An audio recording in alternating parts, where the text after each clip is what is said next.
and welcome to the Dynamic Duel podcast, a weekly show where we review superhero films and debate the superiority between Marvel and DC by comparing their characters in stat-based battle simulations. I'm Marvelous Joe. And I'm his twin brother, Johnny DC. And in this episode, we're going to find out who would win in a fight between King Shark versus Drax. Now, this is not necessarily an episode that a lot of people have asked for, but I am excited for this episode because I think this is a great matchup.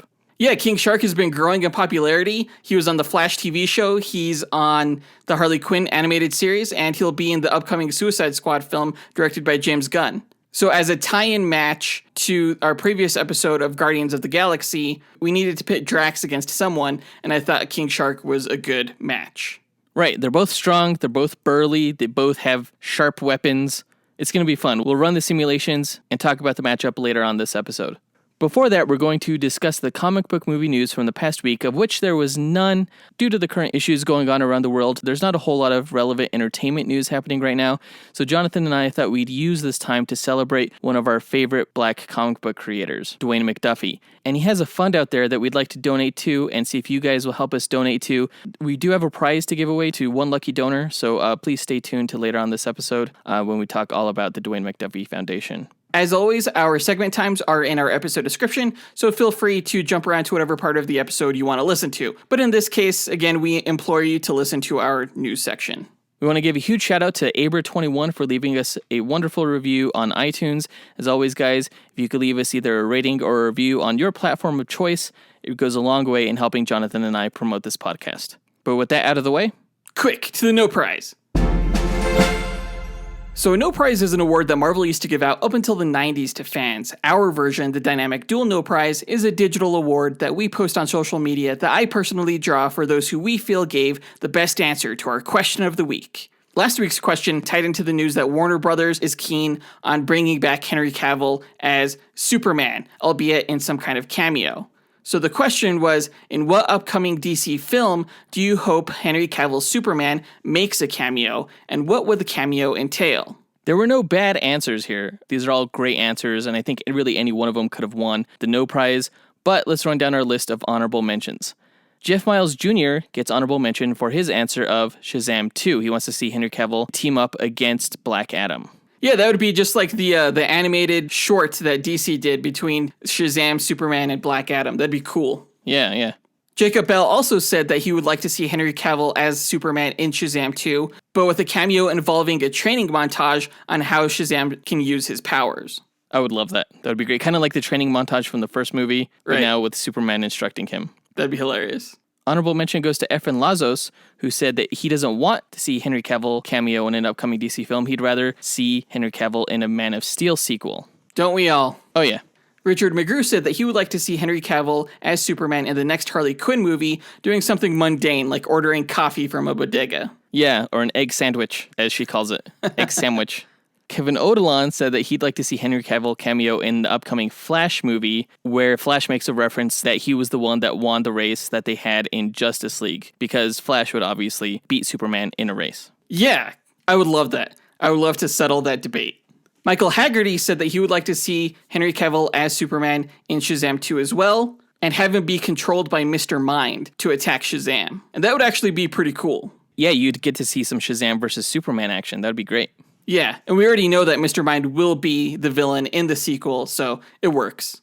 Joel Seagrave said that Henry Cavill should cameo in a Batman v Superman sequel titled Sunset of Injustice, in which I assume the Injustice Gang makes an appearance. Or it's based off like the Injustice storyline. I'll accept that as well.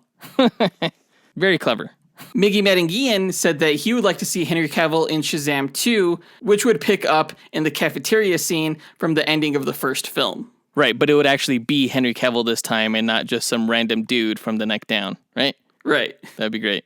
Ken Johnson gets honorable mention saying he'd like to see Henry Cavill cameo in the Shazam sequel, wherein Shazam and Superman play chopsticks on a giant floor piano in the toy store FAO Schwartz, which would be amazing. It's a reference to the movie Big, which you guys may not know was actually one of the first movies that Jonathan and I ever watched and was our favorite movie as children.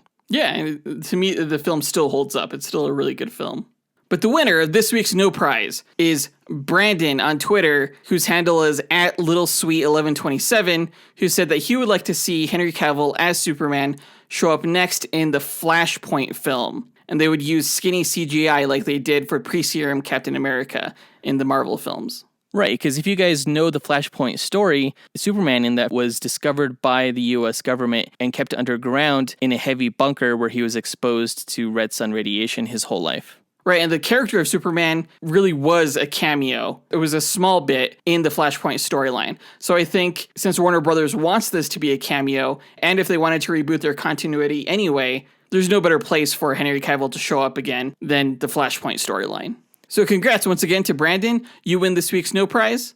If you, the listener, want to win your own No Prize, stay tuned till later on in the episode when we ask another question of the week. And now that that's done, on to the news, sort of.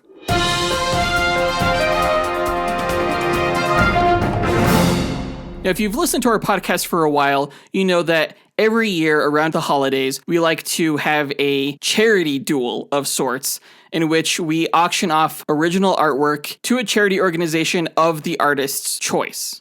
Because of all the chaos that's going on in the world right now, however, we decided that now would be a good time to do something similar. And in order to celebrate and bring attention to Black comic book creators, we thought it would be great to highlight one of our favorite Black creators, Dwayne McDuffie, who unfortunately passed away but was highly influential within the comic book industry and advocated for a lot of diversity within comic book characters. Right. If you're not familiar with Dwayne McDuffie, he was a writer and editor for Marvel and DC. He was the founder of Milestone Media, which was the industry's most successful minority-owned and operated comic company. That, of course, birthed celebrated characters such as Static Shock, Icon, and other minority heroes.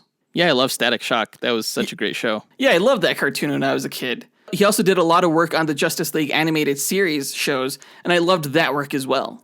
Unfortunately, McDuffie died in 2011 due to complications from heart surgery. He was survived by his wife, a comic book and animation TV writer named Charlotte Fullerton, who has set up the Dwayne McDuffie Fund to launch the Dwayne McDuffie Foundation. They have a GoFundMe page, and the description for it is as follows. Dwayne McDuffie was keenly aware at a very young age that heroic protagonists who looked even remotely like him were nowhere to be found in the comic books he loved to read. Ethnically diverse characters were not only woefully underrepresented, but grossly inauthentic. Profoundly inspired by seeing himself reflected in the media as a hero for the very first time via the Black Panther, young Dwayne grew up to become a pioneer of diversity in both the mainstream comic book and animation industries, encouraging and creating widely inclusive cultural variety with contemporary, non-stereotypical characters to represent the heroes in all of us. Today, a Dwayne McDuffie GoFundMe campaign exists to continue his legacy. The funds raised here by his estate and handled by his widow, Charlotte Fullerton McDuffie, are to help establish the Dwayne McDuffie Foundation, which will be a nonprofit organization to award academic scholarships for diverse students. The fund will also continue to keep Dwayne's vision alive by managing and maintaining his archival website for research purposes and applying on behalf of Dwayne's fans for his star on the Hollywood Walk of Fame. Diversity in entertainment is an ongoing effort, more important now than ever. In this all-too-brief lifetime, Dwayne McDuffie had only just begun his meaningful work that is left for us to continue. So Jonathan and I would like to promote increased diversity in comic book literature by donating to this fund, and we ask for your guys' help. Typically, when we set up the holiday charity donations, we do that through a Facebook fundraiser. But the Dwayne McDuffie Fund is not active on Facebook as a cause that you can directly donate to through that platform, which is unfortunate. But Jonathan and I have figured out a way for us to be able to donate to them, which involves you guys donating to our PayPal and then us giving them the money, which sounds sketch. But the way it's going to work is as follows. Jonathan and I have a PayPal account that we'll link to within the show notes of this episode. So go ahead and check that out. We have our PayPal Me link there, which is paypal.me/dynamicduel.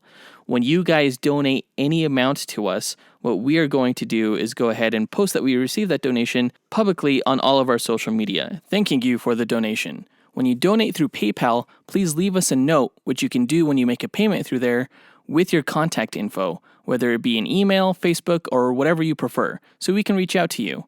Jonathan and I will be accepting donations through June 20th, 2020. Now, the GoFundMe actually offers rewards to those who donate, digital rewards that we will be sharing with anyone who donates. But as an added incentive, Joseph and I will also be giving away a complete 100-card set of the DC vs. Marvel Comics Fleer Skybox trading card set that was released in the 90s. Yeah, we'll be picking one donor randomly to award this set to, and we'll be selecting the random winner at the end of the donation window on June 20th. And you know what? Actually, Dwayne McDuffie helped develop Marvel's first superhero trading cards, so I feel like this is a pretty dang apt prize. To recap, guys, Dwayne McDuffie was a huge promoter of diversity within the comic book medium, and we want to donate to his fund. So we'll be putting our PayPal link in our show notes. Please go ahead and donate to us. We'll thank you via social media, and on June 20th, we'll give the money to the fund and select a random donor to receive a 100-card Marvel vs. DC trading card set.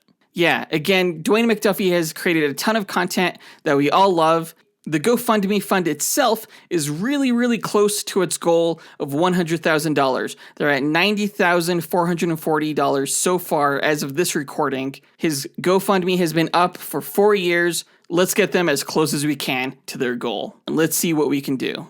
Thanks in advance to everyone who donates. It really means a lot to us, especially in this time. And that brings us to our question of the week. Tell us, who was your favorite Black, Marvel, or DC character and why? Post your answer to our Instagram, Twitter, Facebook, or email us at dynamicduelpodcast@gmail.com.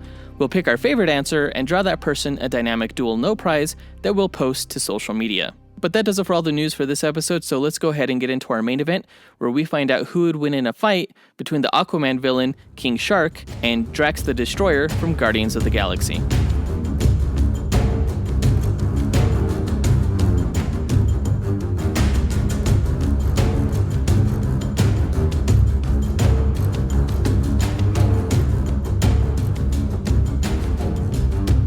Alright, King Shark versus Drax. As you guys know, in our last episode we reviewed Guardians of the Galaxy, so we knew that we wanted to get a dual episode with Drax in here at this time.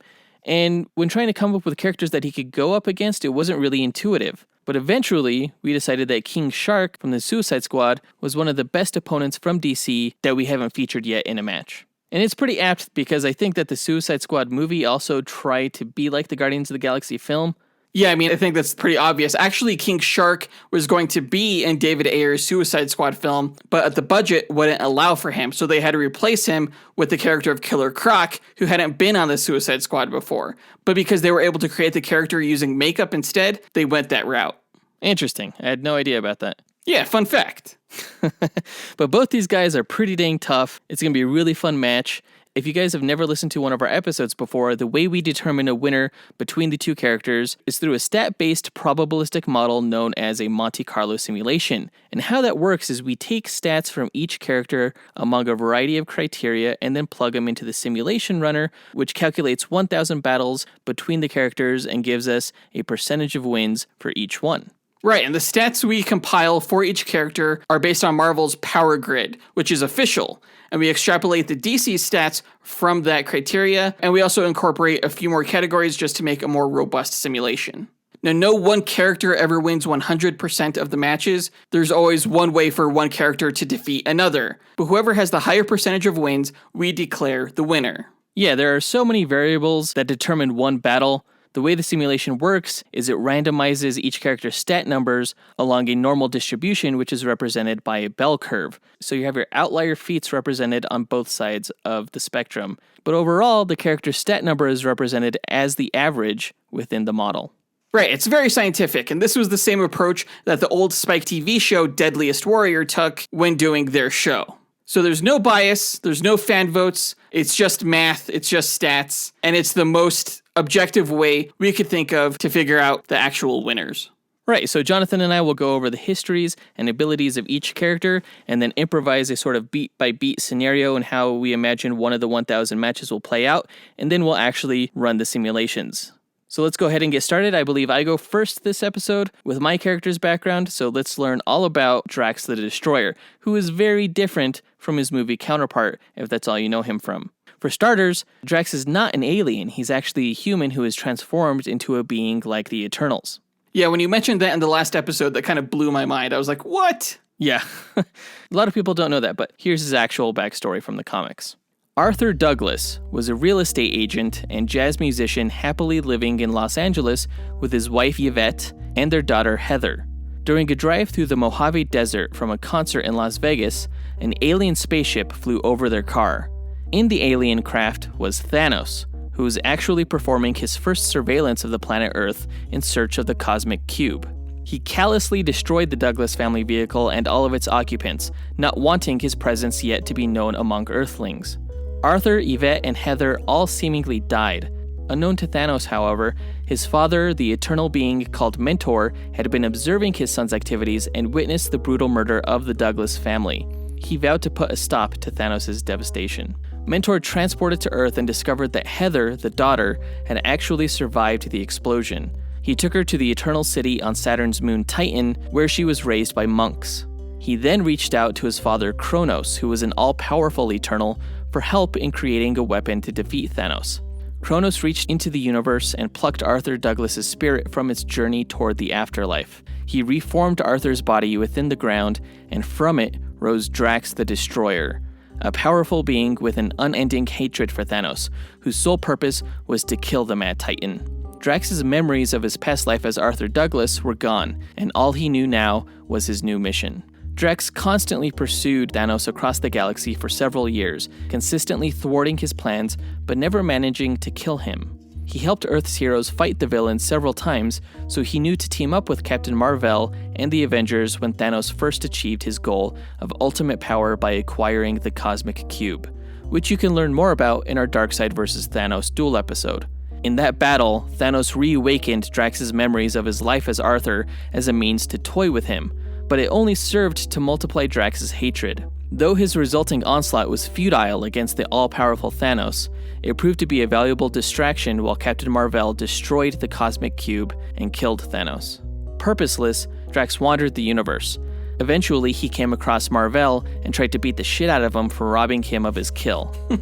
The two ended teaming up, however, to save Titan from Thanos' old forces and protect his former daughter Heather, who is now a powerful psychic priestess called Moondragon. Oh, I know Moondragon. Yeah, she was a former Avenger and Defender. That's cool. Though Drax and Moondragon became aware of their former relationship as father and daughter, they were now completely different people living completely different lives and had no attachment. Nevertheless, they decided to travel the stars together in an effort to regain what they had lost. In their journey, they stumbled upon a planet ravaged by war. In order to bring peace to its inhabitants, Moondragon took mental control of every being and forced them into unity. Recognizing his daughter's dangerous behavior, which was secretly influenced by a psychic demon, Drax contacted the Avengers, who came to stop her. In the battle, Moondragon erased her father's mind, effectively killing him. The Avengers subdued her and took her to Asgard for punishment, where she reformed and joined the Defenders. Later, Thanos was resurrected and began his quest for the Infinity Gems in order to kill half the living beings in the universe. In response, Kronos resurrected Drax as a means to stop Thanos, however he couldn't fully revive the mind that was erased. Drax was now a simple-minded brute, but one still hell-bent on destroying Thanos with his now even greater strength. He fought alongside Earth's heroes in the Infinity Gauntlet event, and like nearly all who participated, he was killed. But when Thanos was defeated, Adam Warlock seized the gauntlet and used its power to restore everything. Adam was convinced that he was unworthy of all that power, and he decided to split the Infinity Gems up among those he trusted, forming the Infinity Watch. Drax was given the Power Gem, which he used in battle alongside the Watch as they teamed up to fight the Magus, the Goddess, Mephisto, and other universal threats. Moondragon was also a member of the Infinity Watch and would occasionally attempt to reawaken her father's memories by asking him about his past, but each effort would just frustrate the dull-witted Drax. When Moondragon was nearly killed in battle and put into a coma, Drax stayed by her side during her recovery and his mind slowly began returning. The Infinity Gems, including Drax's Power Gem, ended up mysteriously disappearing without a trace, and the Infinity Watch disbanded as Adam Warlock went out in search of them. You can learn more about this in our Mr. Miracle vs. Adam Warlock duel. Drax and Moondragon traveled back to Titan, where Drax's mind was finally fully restored, albeit at the cost of some of his physical strength. Drax was later falsely accused of murdering Skrulls and was imprisoned on a ship called the Kiln. He was there when the ruler of the Negative Zone, named Annihilus, invaded the Marvel Universe, destroying much of it. Drax is one of the few survivors of the Kiln's destruction, and he teamed up with Nova, Star-Lord, Gamora, and other cosmic heroes in resistance to Annihilus's invasion. Upon learning that Thanos had teamed up with Annihilus and kidnapped Moondragon, Drax pursued him relentlessly until he finally killed Thanos by straight up ripping his heart out of his chest. Oh dang. He rescued Moondragon and helped free Galactus, who was taken prisoner. Galactus then used his power cosmic to destroy much of Annihilus's forces. After being infected and purging the influence of the parasitic Phalanx aliens, Drax joined a team of heroes called the Guardians of the Galaxy, led by Star-Lord. When the Inhuman King Black Bolt tore a hole in space-time known as the Fault, the Guardians tried to close it from within and entered a dimension known as the Cancerverse, where heroes were like zombies and death had no meaning. Joining them was Thanos, whom Death resurrected again as a means to destroy the Cancerverse. Though the Guardians aligned with Thanos in this mission, it didn't stop Drax from trying to kill Thanos, and in fact, the two killed each other several times before the Fault closed and they escaped the Cancerverse. They kept resurrecting because, again, death had no meaning there. Right. At one point, Drax's teammate Gamora tried to restore her missing soul from the Soul Stone and obtained all the Infinity Gems, which you can learn more about in our Hawkgirl vs. Gamora episode. She recreated a duplicate universe using the gems in a misguided attempt to end all suffering. While in the duplicate universe, Drax's being was split into two so that the human Arthur Douglas and the warrior known as Drax were now separate. When the Guardians and the Cosmic Avengers relinquished Gamora's power, the human Arthur decided to stay in the new pocket dimension and live his once again happy life with his recreated wife Yvette and his daughter Heather. And that's his backstory. Power-wise, Drax has an artificially created body that's enhanced with strength and durability. He can lift around 50 tons, can withstand hits from some of the universe's most powerful beings, and doesn't need food, water, or oxygen to survive. He can heal from wounds at an accelerated rate and has mastered an alien martial arts form called Dwayne. And finally, he carries large twin blades, and they will cut you. And that's Drax. Only 50 tons, huh? Oh, it's enough. There's no way King Shark is stronger than that. Well, you're about to find out. Let's get into the backstory for King Shark. All right. So King Shark's real name is Nanaue. He is the son of the Hawaiian shark god and a human woman. He was named after a Hawaiian legend of a character with similar parentage, the Shark King. Sharks were beneficial protectors in Hawaiian mythology, and Nanaue's mom believed her son was the new King Shark, and kept him hidden to protect him. Due to his ravenous appetite, however, King Shark had a habit of devouring people who strayed too far into the ocean. Most thought that the devoured were shark attack victims, but one Hawaiian native, a police officer named Sam Makoa, gathered up a team of men to investigate when he saw a pattern in the shark attack victims and suspected a man was involved. It turned out he was only half correct. King Shark killed several of Makoa's men when they found him in the ocean, but eventually, through a combination of heavy weaponry and sheer luck, King Shark was captured and put in a local prison, where he remained for years. Eventually, a high-tech criminal organization known as the Silicon Dragons broke King Shark out of jail, hoping he would join their ranks to fight Superboy, who had moved to Hawaii following Superman's return to Metropolis. You can learn more about Superboy in our Superboy vs. Rogue episode. King Shark had no interest in joining the Silicon Dragons, however, and he ate the men who freed him. He fled to his mother's house, where he hid for some time. King Shark's mother cut off her own arm to feed him so that he could stay in hiding. But eventually, his hunger grew and he snuck out of his mother's house to feed on a nearby kid swimming at the beach. Luckily for the kid, Superboy was in the area, and he fought off King Shark. By this time, Sam Makoa had become a federal special agent assigned to Amanda Waller, who recruited Superboy, Sam, and King Shark into a new Suicide Squad team to bring down the Silicon Dragons and their underwater lair. King Shark was strapped with an explosive belt, set to detonate if he tried to flee or if anything happened to Sam. King Shark proved to be an effective member of the team, shredding thousands of Silicon Dragon soldiers. When the team made it to the Silicon Dragon's underwater lair, Suicide Squad member Knockout sacrificed herself and King Shark using his explosive belt to destroy the base's thermal reactors, which caused the destruction of the entire base. King Shark was presumed dead, until Superboy learned that he had regenerated from his wounds and was trying to feed once again on swimmers. Superboy defeated King Shark in a battle, knocking him into the depths of the ocean. King Shark appeared later on an uncharted island known as the Wildlands, home to an assortment of other humanoid animals known as, well, furries. There he fought and lost against Superboy once again. King Shark would later go on to fight Superman himself in Metropolis as part of the villain Manchester Black's Legion of Villains. Sometime afterward, King Shark met Aquaman for the first time. You can learn more about Aquaman in our Aquaman vs. Submariner episode. King Shark had been killing Atlantean sorcerer priests at the behest of his father, the Shark God, as part of a prophecy that stated the death of the priests would give rise to a new great power from the ocean. Aquaman defeated King Shark, who was taken prisoner by the priests and tortured for 3 years before he escaped.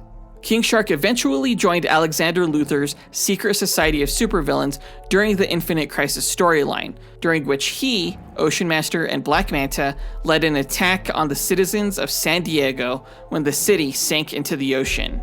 During their attack, King Shark was nearly killed by Aquaman, who ran him through with an Atlantean spear and hurled him into the ocean depths. When Aquaman made a pact with ancient sea gods to raise San Diego, he was transformed into the mystic, squid-like dweller of the depths, and a portion of his soul was transferred into a relative of his, also named Arthur Curry. The Dweller of the Depths mistook his memories as Aquaman as prophecy for the water-breathing Arthur Curry, and a scarred, calmer, level-headed King Shark was made the young Arthur Curry's bodyguard and mentor at the behest of both the Dweller and his father, the Shark God, the latter of whom wanted influence over the new Aquaman. Eventually, it was revealed that the Dweller was the original Aquaman, and King Shark abandoned his role as Arthur Curry's protector in anger over how Aquaman had scarred and nearly killed him before. King Shark returned to his old ways of hunting people in the ocean and later joined the villainous team the Secret Six, alongside former Suicide Squad teammates such as Deadshot. After the Flashpoint reboot of DC's continuity, King Shark's appearance changed from that of a humanoid great white shark to a hammerhead. It was revealed that Amanda Waller kidnapped him as a child and raised him in laboratory conditions. He was made a member of the new Suicide Squad, but was eventually freed when the crime syndicate from Earth 3 released all supervillains from prison. King Shark escaped to Atlantis and was later replaced on the Suicide Squad team by Killer Croc. He worked for Black Manta for a time, but after being defeated by the Teen Titans, King Shark retired to the lower levels of Atlantis, where he leveraged his prior experience into becoming the leader of the kingdom's criminal underworld and black market. When Aquaman was deposed from the Atlantean throne, King Shark proved to be a valuable ally in helping Queen Mara retake the kingdom, even helping defend it against his old team, the Suicide Squad. King Shark's abilities come from his demigod physiology. He can breathe and move easily on both water and land, though in water, he could swim up to speeds of 200 miles per hour. He has tremendous strength, able to lift 100 tons and even more in the presence of blood, which triggers in him an uncontrollable frenzy. He has teeth and claws that can pierce the likes of Superboy and Aquaman, against whom he's durable enough to withstand blows from, as well as the pressures of the ocean deep. He can regenerate lost body tissue, including entire limbs. He has a radar sense of sorts that allows him to perceive his surroundings both on land and underwater, and he can communicate with sea life. His one weakness is that he's afraid of being a vegetarian. And that's King Shark. He's afraid of being a vegetarian? Yes. Why doesn't he just never become a vegetarian? Oh, he doesn't. So I like how they turned him from a great white shark-headed guy to a hammerhead shark-headed guy, because it's just a little bit more unique looking. I don't know. I missed the Great White Shark look. It was the look that was in the Flash TV show. It was the look that's in all of the animated films. I wouldn't be surprised if they eventually go back to that look. I didn't realize that King Shark was actually that strong. Oh, yeah. He goes toe-to-toe with some of the biggest powerhouses in DC whenever he shows up. Well, I mean, same for Drax. That's fair. But now that we've gotten the characters' histories and abilities out of the way, let's go ahead and get into our speculative scenario in which we imagine how one of these 1,000 matches that we simulate would actually play out beat for beat. We don't set any rules for this particular matchup except for the fact that the characters don't know anything about each other when meeting, except that they know the other one is a threat that needs to be put down. We say that the characters start at about 50 meters apart from each other on a neutral battlefield, and we say the battlefield is neutral because we don't take stats for the environment in which the characters fight. So we just say that they fight in a neutral environment where they're still able to perform all of the necessary superpowers that they have.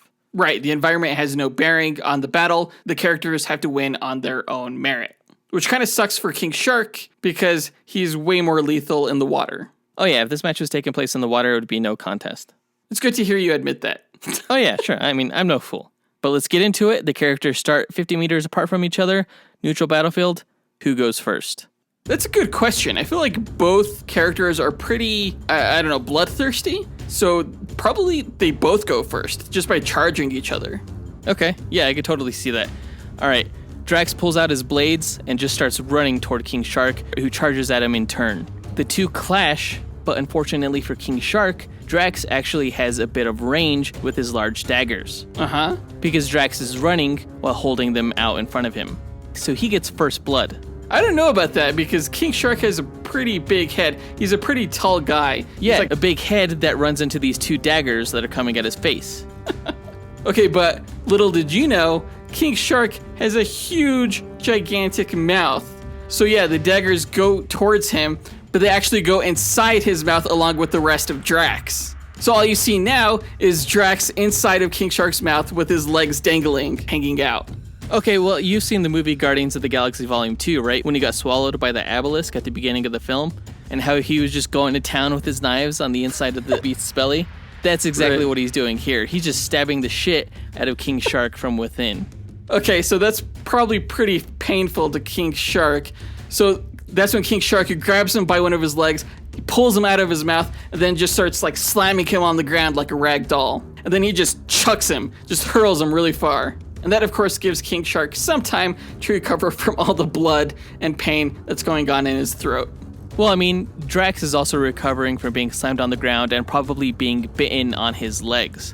But he's one to kind of ignore pain in the heat of battle. So he jumps right back up and charges at King Shark again.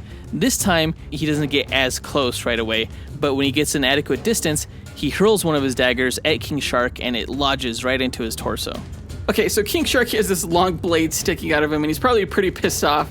He'll take it out and then just hurl it like really far in the opposite direction of Drax. So now he only has one knife left for the rest of the match. Well, what the fuck is that about? That's not cool. That's what you get. Drax gets pissed off and just does this double jump kick that connects with King Shark's chest right where the blade went into, which sends King Shark flying back right onto his ass. If he has an ass. I don't know what he has. Dorsal fin. Okay, I mean, again, that probably hurt King Shark. You know, he's flying backwards. All he could really do, though, is get back up and charge Drax, which is what he does. And he just plows into Drax, like, really, really hard. Like, it doesn't even matter that Drax is probably stabbing him, because King Shark himself is slashing Drax's body with his sharp claws. And once he smells Drax's blood, that's when he goes into, like, berserker mode. Now Drax is fucked. I mean, Drax started this match off in berserker mode, so whatever. As they're just taking swipes and stabs at each other, King Shark grabs both of Drax's arms and just with his hammerhead, just headbutts him really hard like a hammer to a nail, just knocking him straight down onto the floor. Okay, so from the ground, Drax is just like slashing upward, and Drax lifts himself up off the ground in kind of like this rising uppercut slash that just tears through King Shark. Yeah, except that as Drax is swinging at him with his arm, King Shark just bites his arm off. No, because he quickly maneuvers his dagger within King Shark's jaws so that King Shark actually can't bite down. He lodges it in there. Jeez. So if King Shark bites down, that blade is going to go through his head. So he's like stuck. No. And with his jaw now like immobilized, Drax slides underneath King Shark's legs in order to get behind him, grabs King Shark by the dorsal fin, jumps high into the air while holding onto him, and just body slams him down onto the ground, leaving a big crater. That was a really good combo. Not gonna lie. Okay, so King Shark is on the ground in pain. He shoves Drax off of him, stands up, pulls the blade out from his mouth, and then just hurls it in the same direction as the other one towards the horizon. What is Drax gonna do with no blades now? That's messed up. And by this point, King Shark, he's had enough. He leaps towards Drax, grabs him, and holds him sideways in the air, and then just chomps down on his torso real hard. Ow, painful. Okay. Well, Drax, now that he doesn't have any more knives, what he does is, you know how sharks' teeth fall out every time they bite something? As he's being bitten, he starts pulling out King Shark's teeth and uses one of them to stab out one of King Shark's eyes. What the hell? Okay. He grabs like a whole handful of teeth, and when King Shark drops him due to his damaged eye, Drax just starts hurling these ripped out teeth at King Shark like mini shuriken. Well, I mean, these teeth aren't going to hurt King Shark too bad. He doesn't even drop Drax. Instead, he just gets really pissed off by his hurt eye and then just like Bane style, breaks Drax's spine over his knee.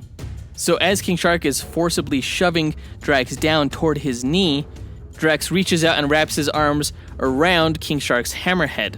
And Drax uses this cool like judo move to flip King Shark over him, and with his back not shattered, he holds King Shark down on the ground, pinning him in like this headlock where he just straight up chokes King Shark out. And that might be a good place to end this match. Like I say, Drax's back got shattered. You say King Shark got choked out. Let's take it to the simulation and see which outcome actually happened. All right, let's do it. All right, that was a pretty violent match, but these guys are so tough that I don't even really feel too bad for them because I know they can take it.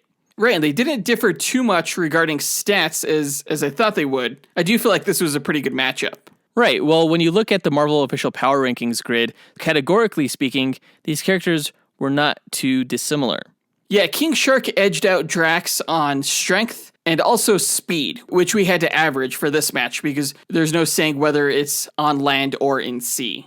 Yeah, King Shark also had the upper hand when it came to perception, given that King Shark has that like electrical sensory field that all fish have when detecting movement around them. Drax, however, edged out King Shark when it came to both fighting skill and range. Actually, that was the biggest difference between the characters was their range stats, because King Shark has no range. Right, and Drax can throw his knives with pinpoint accuracy. When it came to evasiveness, durability, and their intelligence, we said that they were about on par with each other. So considering all of that, who do you think will win this match, Jonathan? Well, I know that 61% of our Instagram followers believe that Drax would win, but I have to disagree with them. I think King Shark came out on top. Well, let's see if our simulation runner agrees with you. After running 1,000 simulations on the character's stats, the winner of the King Shark vs. Drax matchup is Drax. What? It was so close.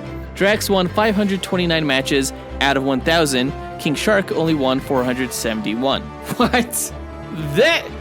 I totally thought King Shark was going to win this one. I'm not going to lie. I mean, it could be a coin toss. You never know, because it is fairly close. But it appears that even though King Shark is slightly faster and stronger than Drax, Drax is bringing knives to a teeth fight. It really doesn't help that King Shark's most powerful weapons, his teeth, are attached to one of his most vulnerable areas. His face. Right. But all the better to eat Drax with, though. Yeah, he'll be chomping down on some knives is what he'll be eating. Really proud of this big W for the Guardians of the Galaxy, and DC once again gets the big L. Yeah, L for long and large. Damn it.